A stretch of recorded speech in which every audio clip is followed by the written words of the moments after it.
History is filled with stories of unlikely rises, but few match the sheer impossibility of the man born in the freezing steppes of East Asia around the year 1162.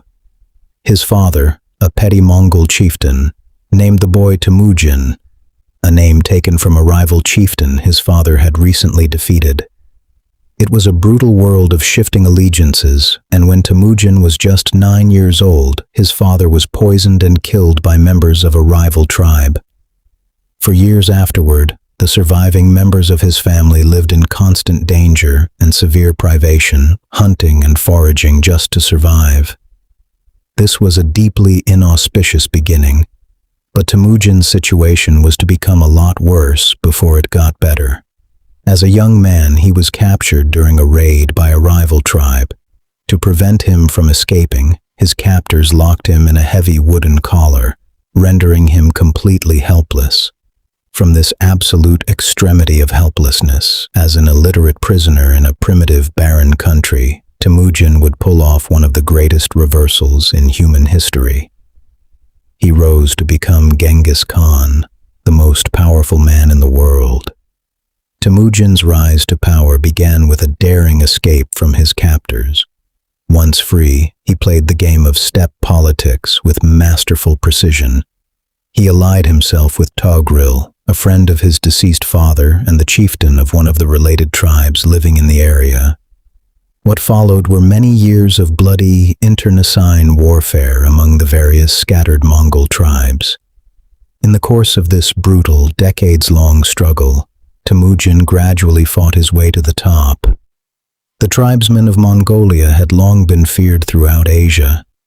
They were renowned as incredibly skilled horsemen and fierce warriors. Throughout history, they had made sporadic, terrifying raids into northern China. However, before the rise of Temujin, these tribes had always spent most of their energy fighting each other in endless blood feuds.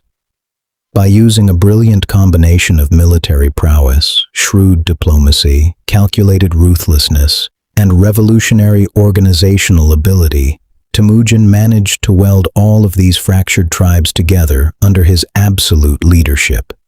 In 1206, an assembly of the Mongol chieftains proclaimed him Genghis Khan, meaning the universal emperor. With Mongolia unified, the formidable military machine that Genghis Khan had assembled was turned outward upon neighboring nations. He first launched devastating attacks against the Xi state in northwestern China and the wealthy Qin Empire in northern China. While these massive campaigns were raging, a diplomatic and economic dispute arose between Genghis Khan and the Khwarezm Shah Muhammad, who ruled a considerable, highly advanced empire encompassing Persia and Central Asia. The Shah severely underestimated the Mongol leader. In 1219, Genghis personally led his armies against the Khwarezm Shah. The result was absolute devastation. Central Asia and Persia were completely overrun, and the Khwarezm Shah's empire was utterly destroyed. While other detached Mongol armies were simultaneously attacking deep into Russia, Genghis Khan himself led a swift, terrifying raid into Afghanistan and northern India. He finally returned to Mongolia in 1225 and passed away there in 1227. Shortly before his death, Genghis Khan requested that his third son, Ogadai, be named to succeed him as Great Khan. This proved to be a remarkably wise choice, for Ogadai became a brilliant general in his own right. Under his leadership, the Mongol juggernaut kept rolling. The armies continued to advance deeper into China, completely overran the principalities of Russia, and advanced directly into Europe. By 1241, a series of Polish, German, and Hungarian armies were completely routed by the lightning tactics of the Mongols, who advanced well past Budapest. Western Europe stood defenseless, but history pivoted on a dime.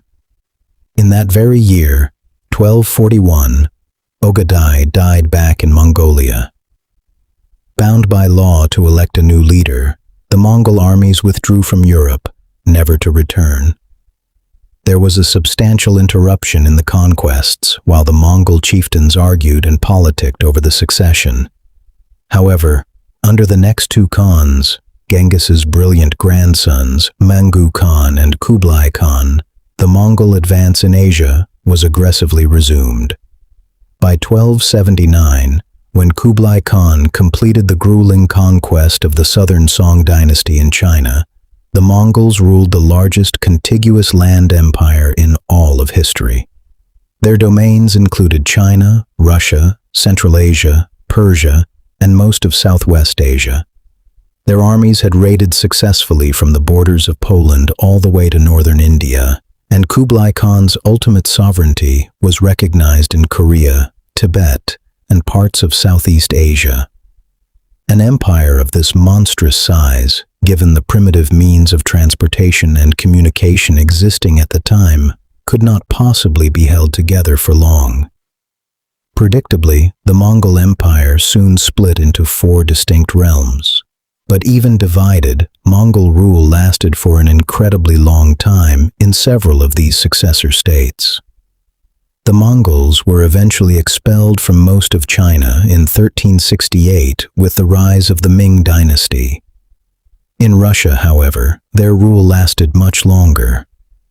The Golden Horde, the name usually given to the Mongol kingdom set up in Russia by Genghis's grandson Batu, endured until the 16th century, and its final remnant, the Khanate of the Crimea, survived all the way until 1783.